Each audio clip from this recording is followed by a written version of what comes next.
The hall was almost empty. The kind of quiet where every small sound feels louder than it really is. A row of tall windows let in the fading light of evening, spilling gold and soft pink across the polished wooden floor. The smell of fresh cleaning supplies hung in the air, mixed with a faint trace of paint from the art studio down the hall. A cleaner worked slowly, her mop moving in wide, gentle strokes.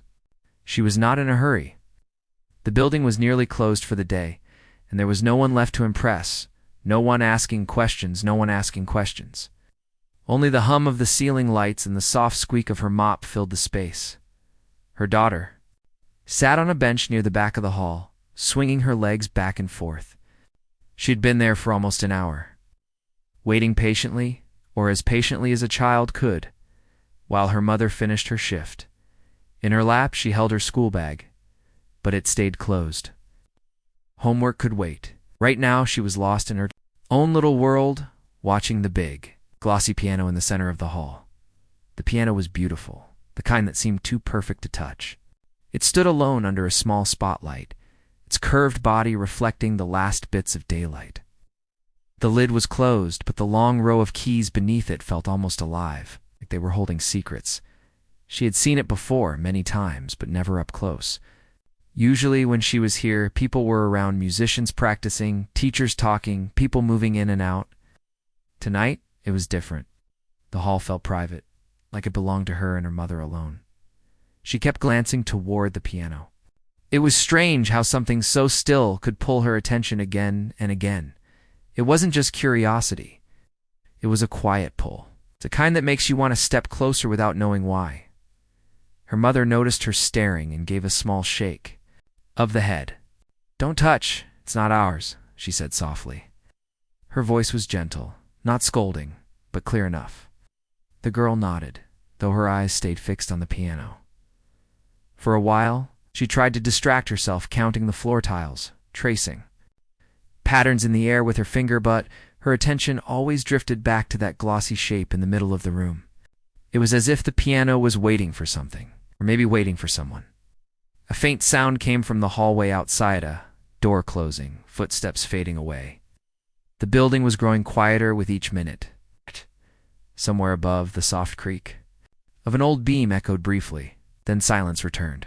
Her mother finished one section of the floor and leaned her mop against the wall. "I'll be in the supply room," she said. "Stay here, all right?" The girl nodded again, watching her mother disappear through a side door. The moment the latch clicked, the hall felt even bigger, even quieter. She stood from the bench, her shoes tapping lightly against the wood. For a second, she hesitated, looking toward the door where her mother had gone. Then, almost without thinking, she began walking toward the piano. Each step felt slow, deliberate. She could see her reflection on its curved surface now, stretched and bent by the polished wood. She reached out a hand but stopped just short of touching it. Her fingers hovered over the cool surface, heart beating a little faster than before. Up close, she could see tiny marks on the wood, barely visible scratches that hinted at years of music played here. She wondered how many hands had touched it, how many songs had come from these keys, how many people had listened. She moved to the front, where the keys waited beneath the closed lid. The black and white patterns seemed endless, each key perfectly shaped. She reached for one, her fingers trembling just a little. She knew she wasn't supposed to, but something inside her wanted to hear it, just one note. Her fingertip brushed the edge of a white key. The sound that came was soft, almost shy, yet it seemed to echo through the hall. She froze, listening. As it faded into the air, she tried another, slightly lower this time. The note was warmer, deeper. A small smile spread across her face. She didn't know what she was doing. She had never played a piano before, but the sound felt good, like something she had been missing without even knowing it. Her fingers pressed a few more keys, slowly at first, then in a small pattern. Notes were uneven, unsure. But there was something in the way they followed one another that felt natural. Somewhere above, a faint movement caught her ears. Someone shifting their weight on the balcony rail. She didn't notice that a figure had paused at the edge of the hallway, listening. She was too lost in the sound she was making, too caught in the quiet magic of the moment. The hall no longer felt empty. The air seemed fuller, richer, with each note she played. Leaned in slightly, her eyes on the keys, her shoulders relaxing. It was no longer just her curiosity, it was a connection. Something she couldn't explain but didn't want to end. She didn't know that this small choice, touching the piano, was the first step towards something bigger, something that would bring strangers into the hall before the night was over. Right now.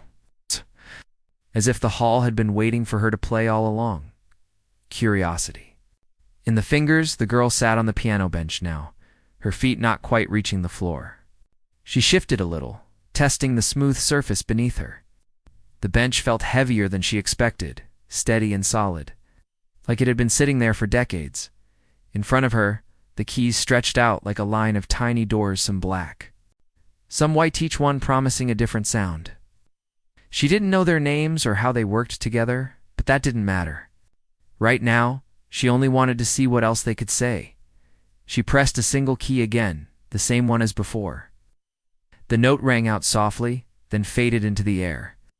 She liked the way the sound seemed to travel farther than she could see, as if it floated toward the tall windows before vanishing outside. Another key. This time the note was brighter, lighter, like the sound of a bird lifting off into the air. She tilted her head, listening carefully, then tried pressing the two keys together. The result surprised her, fuller, almost like a small conversation between two voices. Her fingers wandered slowly, testing one, then another, sometimes hitting the wrong one and frowning at the sound. But even the wrong notes felt alive. It's like they had their own stories. She leaned forward, her small hand starting to explore the lower end of the piano. The notes there were heavier, deeper, and they seemed to roll through her chest. Imagined they sounded like the ground shaking before a train arrived. Her movements grew a little bolder. She wasn't playing a real song, at least, not one she knew, but her fingers began to find patterns, little pieces of rhythm that connected by instinct rather than training. It was like she was tracing a memory she didn't realize she had. Above her, the faint sound of someone shifting again came from the balcony, but she still didn't look up. The quiet pull of the music kept her focused. She remembered a day at school when a teacher had played music during art class. It had been soft and slow, the kind of tune that made the room feel warmer. Back then, she hadn't paid much attention to how it was made. Now, with her own fingers on the keys, she wondered if maybe she could create something like that too. Her mother had always told her she had quick hands. Usually it meant she could help with chores, tidy things quickly, or tie knots neatly. But this was different. The quickness in her fingers wasn't about speed now. It was about finding the right pressure, the right touch, to make the piano respond in the way she wanted. She experimented with pressing gently, then firmly. The difference in sound fascinated her. Soft touches made the notes whisper. Stronger touches made them stand tall and proud. She liked the idea that she could choose which way they spoke. The room itself seemed to lean in closer. The high ceiling caught each note and sent it drifting back down, as if the building was answering her. The gold light from the windows dimmed slowly, replaced by the cooler glow of the overhead lights. Shadows grew longer on the floor, stretching toward the piano like they, too, were curious about what she was playing. A sudden creak made her pause. From the side door, a man carrying a rolled-up painting stopped mid-step. He looked toward the piano, his brow lifting in surprise. The girl noticed him now, and for a moment she froze, her hands hovering over the keys. But the man didn't speak, simply adjusted the painting under his arm and stayed where he was, watching quietly. Her heartbeat quickened. A part of her wanted to stop, to step away before she got in trouble. But another part, the stronger part, wanted to keep going, so she pressed another key. The sound felt like permission. She added two more, shaping them into a small loop. Repeating it until it felt natural, the man smiled faintly, his eyes softening. He set the painting against the wall and leaned on the doorframe, clearly not in a hurry to leave. Somewhere down the hallway, the violinist who had been packing up her case paused mid-motion, hearing the piano's uneven but curious melody. Set the case back down and followed the sound, her shoes clicking lightly on the wooden floor. The girl didn't know it yet. But with each note she played, she was pulling people toward her like a quiet thread, drawing them in. She tried moving, her right hand higher on the keys, letting the left hand stay lower. The difference in sound made her grin. It was as if two different worlds were speaking to each other, one high and bright, as the other low and steady. She began mixing them, high notes, answering low ones, making little calandresponse phrases. It wasn't perfect, but it made her chest feel warm, like she was building something important. The hall was no longer just a space for cleaning and waiting. In that moment, it became hers, her stage, her classroom, her secret. What she didn't see was her mother returning to the door, stopping in the shadows with the mop still in her hands. The woman's eyes softened, watching her daughter's small frame bent over the keys, completely absorbed. She didn't interrupt, and so, for a little longer, the girl's fingers kept searching, exploring, learning without even knowing she was learning. Each touch revealed something new. Each sound told her that she could make beauty, even if she had no lessons, no sheet music, no one telling her what to do. The quiet hall was no longer quiet. It was alive, and in the stillness above, the unseen listeners leaned in just a little closer. The first notes, the girl sat taller now, her small frame almost dwarfed by the size of the grand piano. Her fingertips rested lightly on the keys, as if she were listening for something only she could hear. The air in the hall seemed to hold its breath. She pressed a key softly, one single, clean note. It rang out, clear and pure, filling the space and floating upward toward the high ceiling before dissolving into the quiet. Something about the sound made her chest feel warm. She pressed another key, then another, this time letting the notes follow each other like stepping stones. At first, she just chose them at random, curious to hear their differences, bright ones, like the glint of sunlight on glass.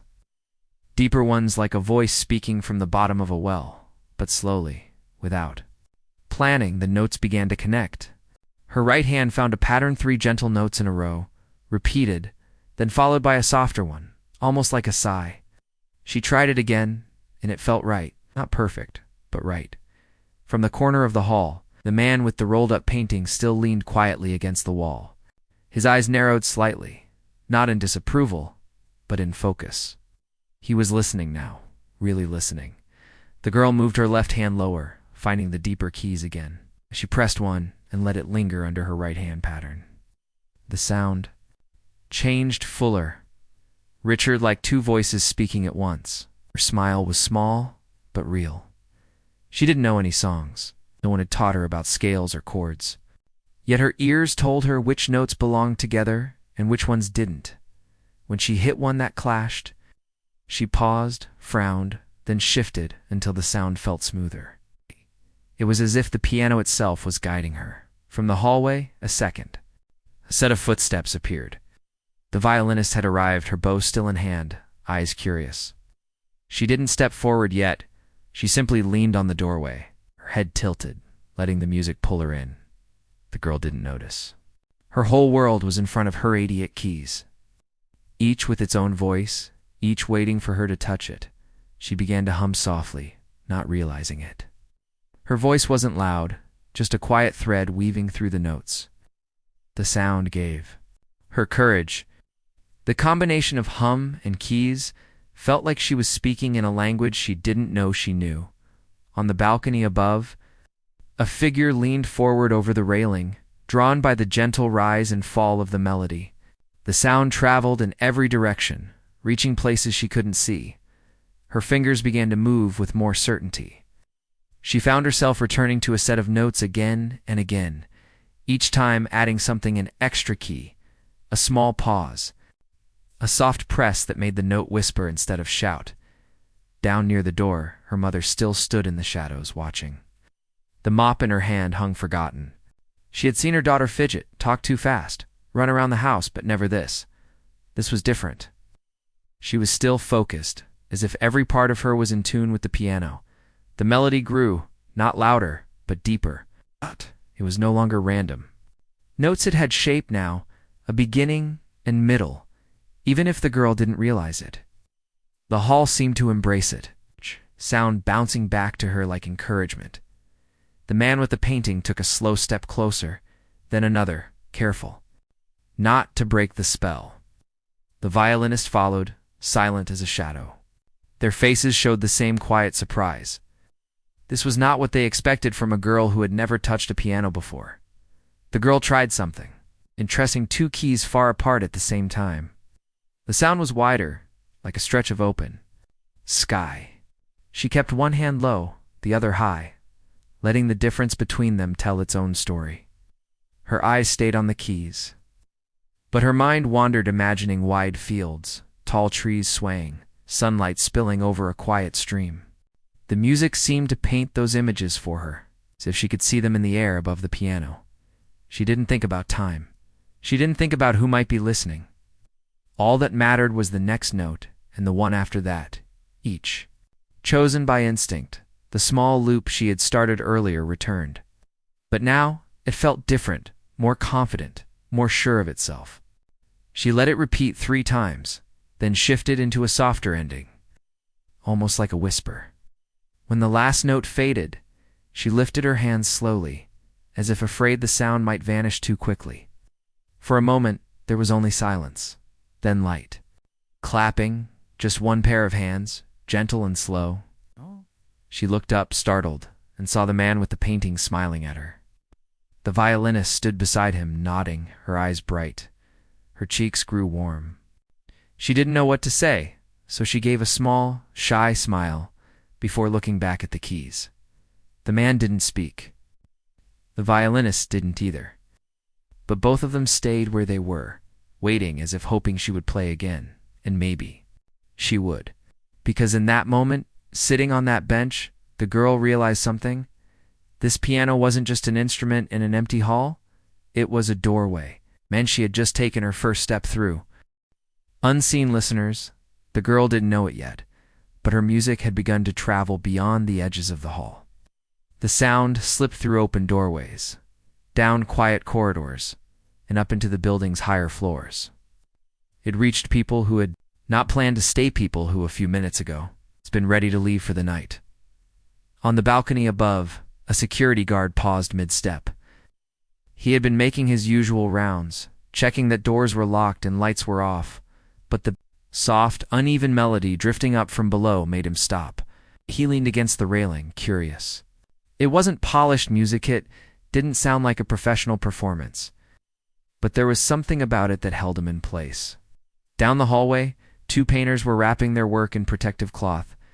They were talking quietly there, voices echoing off the stone walls, when one of them tilted his head. "Do you hear that?" he asked. The other nodded, setting his brush aside. Without a word, they began following the sound. The violinist, still near the doorway, took another step into the hall.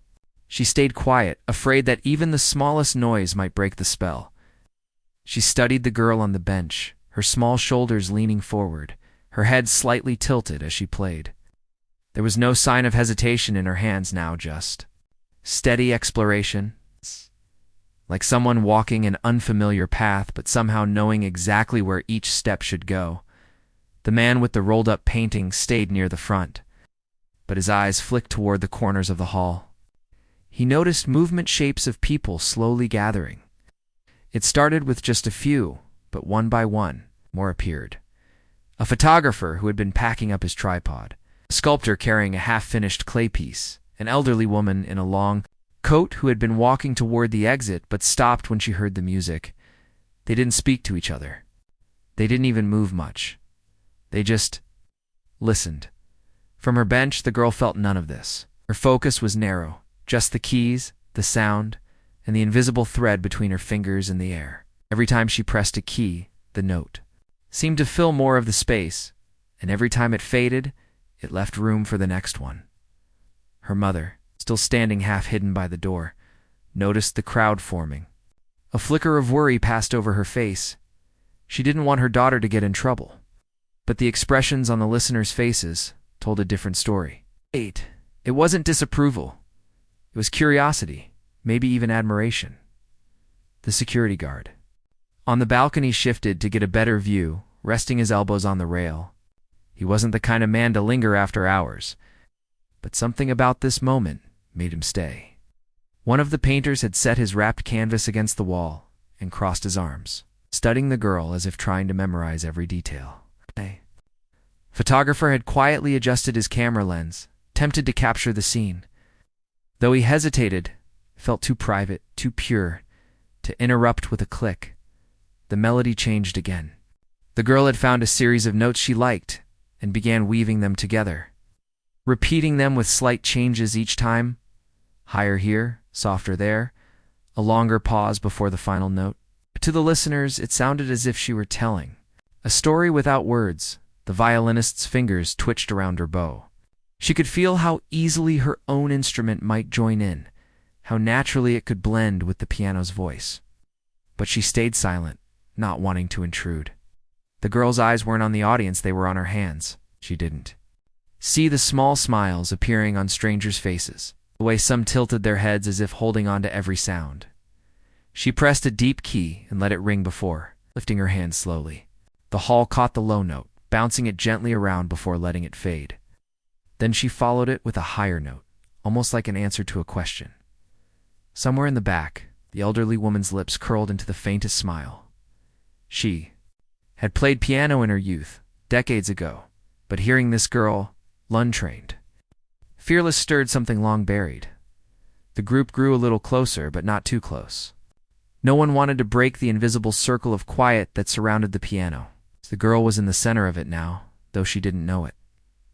Her mother took a slow step forward, not to stop her, but to stand where she could see her daughter more clearly. She noticed how relaxed her posture had become, how naturally her hands moved across the keys, as if she had always belonged there. The listeners exchanged glances now and then, small looks that seemed to say, "Are you hearing this too?" A bit. Still, no one spoke. It wasn't just music they were hearing. It was the rare moment when something unplanned becomes unforgettable. And so, the unseen listeners stayed. They stayed as the minutes passed, as the light outside faded into night. As the girl's hands continued to move like they had all the time in the world, the notes drifted through the hall like threads of light, weaving together, people who might never have spoken to each other otherwise. The girl still didn't notice them. All her focus stayed on the keys, on the feel of smooth ivory under her fingers, on the way each sound seemed to breathe in the open air before disappearing, but the listeners were moving now. The man with the painting took 2 slow steps forward, then another. The soft creak of the floor under his shoes blending with the music. He stopped just a few feet from the piano, his eyes fixed on her hands. The violinist followed, her bow still in hand, as if ready to join in at any second, but unwilling to disturb what was happening. She came to stand beside him, her posture tall but relaxed. Her gaze warmed from the balcony. The security guard decided he wanted a closer look. Made his way down the side stairs, his heavy boots surprisingly quiet on the polished wood. "Right!" Walked along the wall until he was near the others, folding his arms as he listened. The painters came next, stepping lightly as if they were approaching a wild animal they didn't want to scare off. One set his wrapped canvas against a nearby chair. The other carried a small box of brushes and paints in one hand. More footsteps followed the photographer. A sculptor with clay still on his hands, the elderly woman in the long coat. They formed a half circle around the piano, close enough to see her fingers, but far enough not to crowd her. The girl was aware now that someone was near. She could feel the weight of their presence in the room, the way the air seemed thicker somehow. But when she glanced up, she didn't see stern faces or crossed arms, only eyes, watching her with a quiet kind of interest. That gave her courage. She began playing more steadily, her left hand pressing deeper keys, while her right danced lightly across the top notes. It wasn't a song she knew, it was something she was making in the moment. A pattern that seemed to change depending on how the listeners shifted or breathed. The man with the painting smiled faintly, his head moving slightly with the rhythm. The violinist tilted her head, studying how her fingers moved, as if trying to read the unspoken story in her hands. Her mother, now just a step inside the doorway, looked around at the growing crowd. For years she had worked in this building. After hours, cleaning the very floors the artist walked on, She had never seen them gather like this. Not for her, not for anyone she knew. And now, here they were, standing still because of her daughter. The photographer finally raised his camera, snapping a single picture without flash. The quiet click barely registered over the music. He lowered it again, not wanting to turn the moment into a performance. One of the painters whispered to the sculptor, "She's never played before, has she?" The sculptor shook his head. "You can tell, but listen, she's not copying anything. This is all hers." The girl shifted to the middle keys, pressing a string of notes that climbed slowly upward before dropping back down in a soft landing. She repeated it twice, the second time adding a single high note at the end that seemed to hang in the air like a star in the night sky. Someone in the small crowd exhaled audibly, as if they had been holding their breath. The elderly woman in the coat took one careful step forward. "Beautiful," she whispered, just loud enough for the nearest people to hear. The girl's cheeks warmed, but she didn't stop. The half-circle drew a little tighter, though no one spoke again. They didn't want words to break the fragile thread of music holding them all in place. In that moment, the hall was no longer just a building. It felt like a shared space, a place where strangers could stand shoulder to shoulder and feel something together, without having to explain it. The girl's mother stepped forward until she was standing just behind her. She didn't interrupt. She didn't even touch her shoulder. She just listened, letting the music wash over her the same way it did for everyone else. The girl, sensing her mother nearby, let her fingers slow. She pressed a single deep note, then paired it with two higher ones, the sound almost like a question. She followed it with another deep note, softer this time, as if answering herself. The crowd seemed to lean in without realizing it. No one wanted it to end, and then just as naturally as it had started, the music began to fade. She let the last chord rest under her fingers, holding it until the sound melted into silence. For a heartbeat, the hall was still. Then applause. Not loud or rushed, but steady, sincere. Hands clapping from every side, the sound echoing in. The tall room, the girl blinked, her eyes wide. She had not expected this. She glanced at her mother, who was smiling now, really. Smiling, and the sight made her chest feel light around her. The listeners exchanged glances, some nodding quietly, as if they all knew they had been part of something rare. And in the center of it all, the girl sat on the bench, her fingers still resting on the keys, wondering if maybe, just maybe, she should play again. The final chord, the applause faded, slowly, as if no one wanted to let it go completely. The girl's fingers still rested on the smooth keys, her shoulders slightly hunched forward, her heart beating faster than it had all day. She wasn't used to being the center of attention, and now dozens of eyes were on her. She looked toward her mother, half expecting her to say, "That's enough." But her mother only gave a small nod, her eyes warm. It wasn't a push to continue, it was permission, quiet and steady. The girl took a slow breath and let her fingers find their place again. She didn't rush. Be the right one, the kind that could fill the whole hall. Her left hand pressed a deep low note, letting it hum in the air like the start of a story. Then her right hand answered with a softer, higher note. The two seemed to belong together, like they had been waiting to meet. She began weaving between them, low to high, back and forth, building something she couldn't name but could feel. The notes rose like a question, then fell like an answer. Over and over, each time with more weight behind it. The crowd had gone quiet again. People leaned forward slightly, their eyes locked on her hands. The violinist's lips parted as if she might join in, but she stopped herself. Knew this was a solo that didn't need a partner. The deep notes rolled through the floor, the high ones lifting toward the ceiling. The girl felt her arms loosen, her fingers moving without overthinking. As though the piano was telling her where to go next, a man near the back closed his eyes, letting the sound paint pictures in his mind. The elderly woman in the long coat stood perfectly still, her hands clasped together. The painters stood side by side. Forgetting the tools they still held, her mother's gaze stayed fixed on her daughter. And somewhere inside, she felt something she couldn't quite name. It was pride, yes, but also a strange the ache of realizing your child has something you never knew was there. The melody began to swell. The girl's left hand found the deepest keys, holding them as her right hand danced upward in bright, quick steps. The sound filled every corner of the hall now, richer and fuller than anything she had played before. Some listeners shifted their weight, the music stirring them in ways they couldn't explain. A few exchanged glances silently, agreeing that they were witnessing something rare, not polished, not perfect, but real. And then came the pause. Her fingers hovered over the keys, the last note fading into silence. The space between sounds felt almost as heavy as the music itself. Everyone in the hall held still. No one coughed, no one shuffled their feet.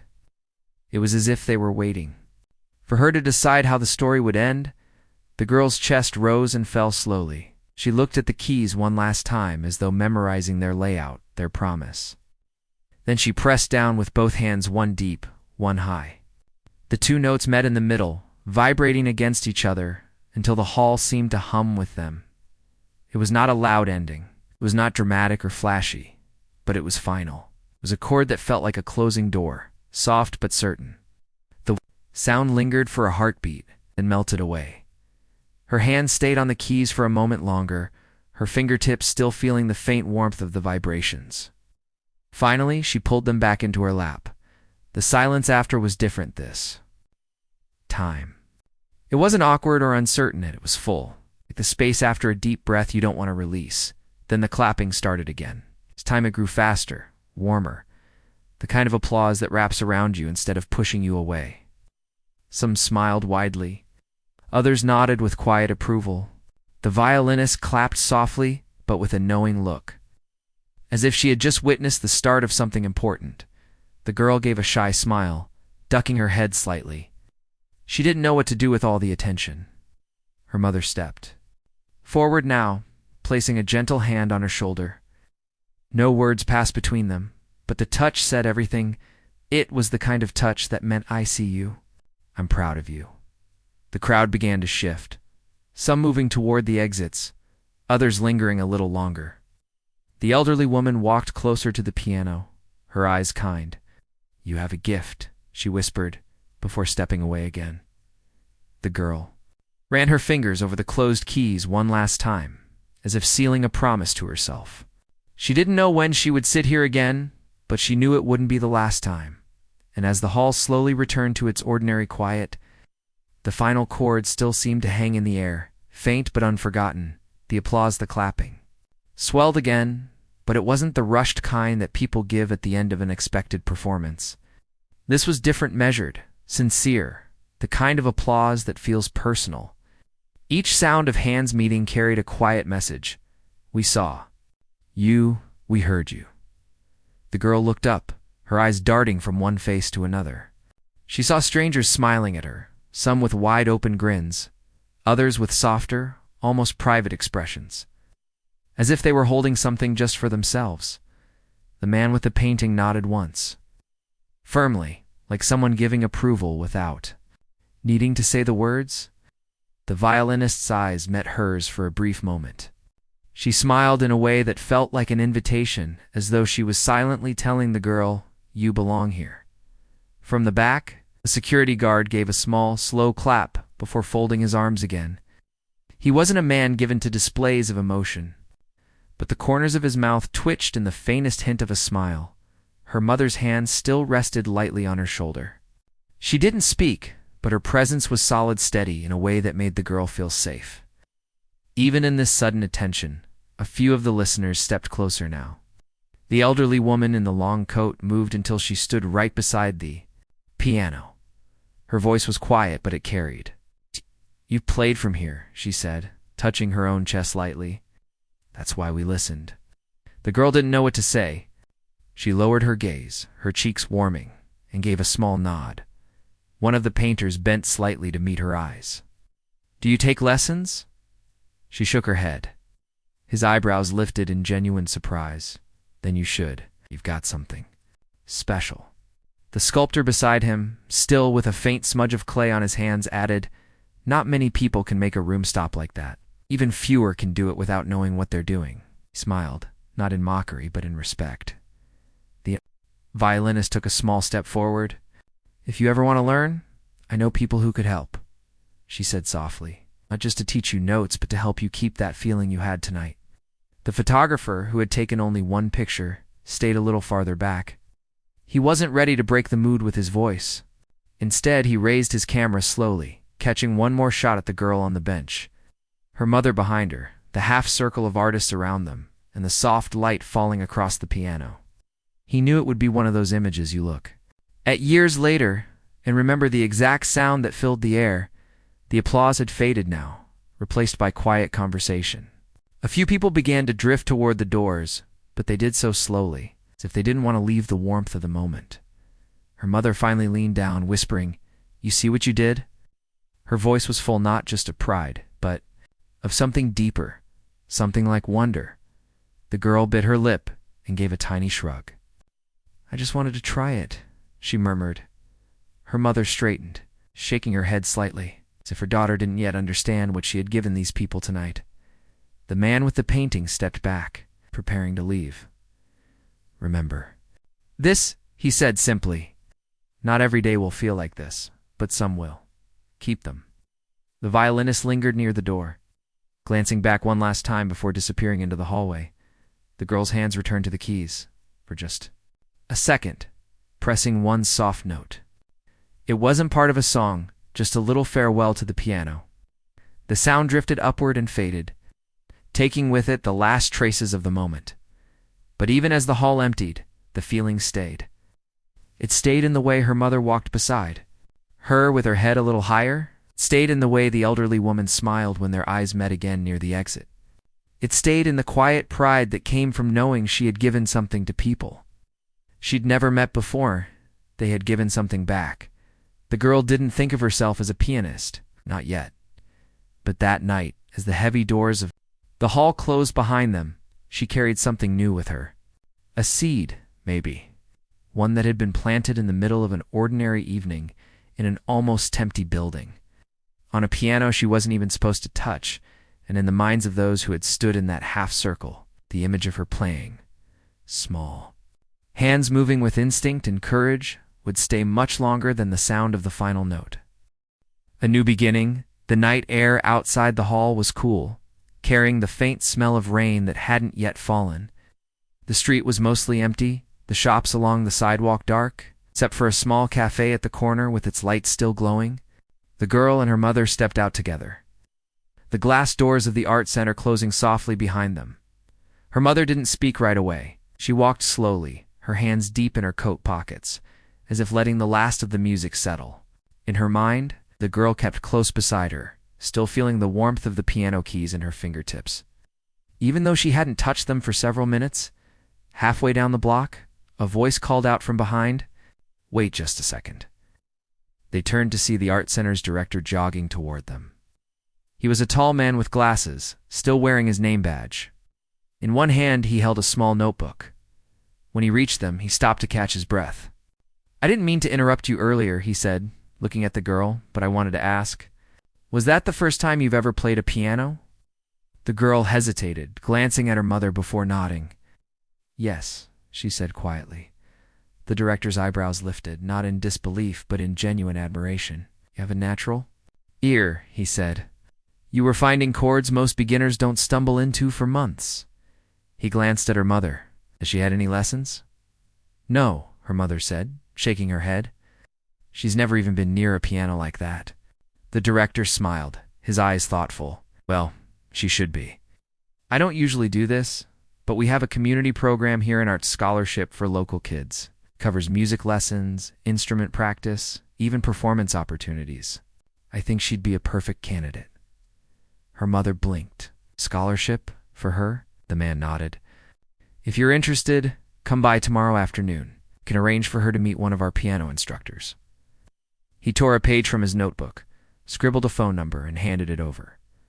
"Don't let this go. She's got something. Rare and rare should be nurtured." The girl looked down at the piece of paper in her mother's hand. The words felt too big for her to hold, but the possibility they carried made her chest tighten in a way she couldn't name. The director gave a final nod and turned back toward the hall, disappearing through the glass doors. For a moment, they stood in silence. Her mother stared at the paper, then at her daughter. "You hear that?" she said softly. "I think you can do something with this. And so do I." The girl gave a small smile, unsure what to say. She didn't think of herself as someone who had something rare. She was just a kid who had been curious enough to press a key. But maybe curiosity was enough to start something. They began walking again, the lights of the cafe drawing closer. Through the window, they could see people talking over cups of coffee, their laughter mixing with the hum of an espresso machine. Her mother pushed open the door, and the warm smell of baked bread and chocolate hit them. They took a small table. By the window, the paper with the phone number resting between them like a secret. A waitress came over, setting down 2 steaming mugs of hot chocolate. "On the house," she said with a smile. "I heard what happened in there tonight. People are already talking about it." "Ah!" The girl's cheeks flushed, but she smiled back. She wrapped her hands around the mug, letting the heat soak into her palms. Her mother sipped hers slowly, her eyes still on her daughter. "You know," she said quietly, "I've worked in that building for years. But I've never seen a room fill up like that just to hear someone play. You gave them something tonight. Don't forget that." The girl took a sip of her drink, the sweetness melting on her tongue.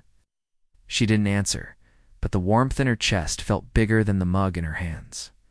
Outside, the rain finally began to fall, tapping gently against the window. Inside, under the cafe's soft light, a new thought began to take root. Maybe she could learn more. Maybe she could play again, not just for herself, but for others. The piece of paper with the phone number stayed between them on the table. Small and ordinary looking, but carrying more weight than either of them could measure. It wasn't a contract. It wasn't a promise, but it was an open door. And for the girl who had only meant to touch one key, that was enough to feel like the start of something new. When they finally left the cafe, the street lights reflected off the wet pavement, making the whole block shimmer. The girl held the paper tightly in her hand as they walked, her steps a little lighter than before. She didn't know where the path would lead. She only knew she had taken her first step,